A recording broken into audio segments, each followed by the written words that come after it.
chaos or revolution. But I believe that peace is a positive action. Peace is brave. Peace is a daily offering. But what do these words mean? I'd like to speak about my definition of peace through the story of my grandmother. 67 years ago, war came to the country of Hungary, and my grandmother was taken from her school in the middle of the night in her bare feet and pajamas. She was 12 years old. She, along with others who were strangers to her, were put on a locked cattle train and sent to a concentration camp without food or water. She didn't know where she was going. She wasn't able to tell her family where she was or that she was even alive. When she arrived, her head was shaved, a number was tattooed on her arm, and she was alone without friends or family.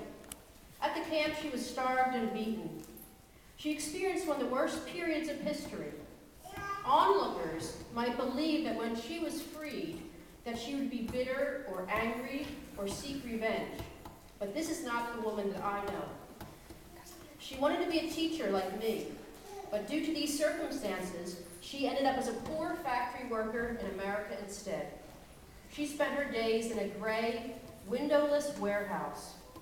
One summer in high school, I worked at her factory and spent my day elbow high in black oil, counting, weighing, and packing nuts and bolts. She spent her day in front of a high-speed machine and put metal brackets onto boxes. Her arms worked at a frenzied pace to keep up the daily quota, always wanting to give assurances that in a downturn she would be valued and not lose her job. You would think that my grandmother would have been miserable in these circumstances.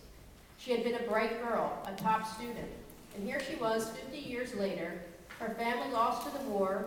She never finished high school or attended university.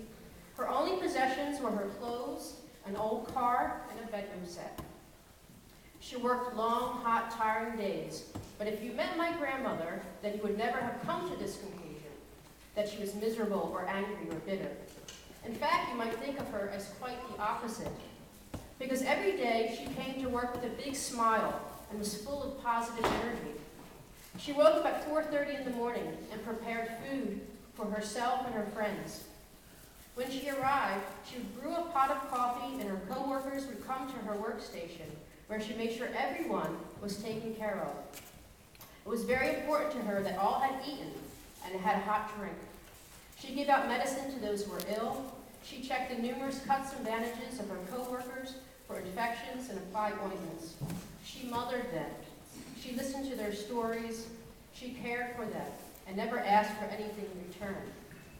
The friends around her table represented the world. There were those that came from different races and nationalities. There were young and old. There was even a deaf man. Some members of my family would yell at her and tell her not to give away what little she had. They said others were taking advantage of her. But what I saw was someone full of love and compassion. Helping others gave her meaningless factory work meaning.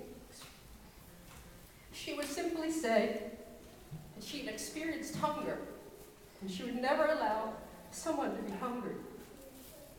I tell you, this daily service to those around her is peace. It means to suffer the worst of experiences, but to stand above injustice. It is to choose another path. It is to care for others who are not your own. I want to be a better person who wants to contribute to my community, to serve others, and I still look to my grandmother for what that means. It is the most difficult task, because I have to put my ego aside each day and forget my troubles for a moment. For all of us, it means looking at the person in front of you, truly seeing them and offering your time, your help, or just a beautiful smile. It is offering your heart to another. This is peace. When we see war, famine, and other horrible images on TV, we may sometimes wonder what we should do, or even if we can do anything. You as world leaders have the ability to take important action for large numbers of people. But the most important step is to first see the person beside you. In this room, we have representation from the entire world, but each of us is a unique individual. Each of us has the opportunity to practice peace each day. We only need to look closely and act. Therefore, I urge the General Assembly to reaffirm your commitment today. Resolve once again to practice peace. Thank you.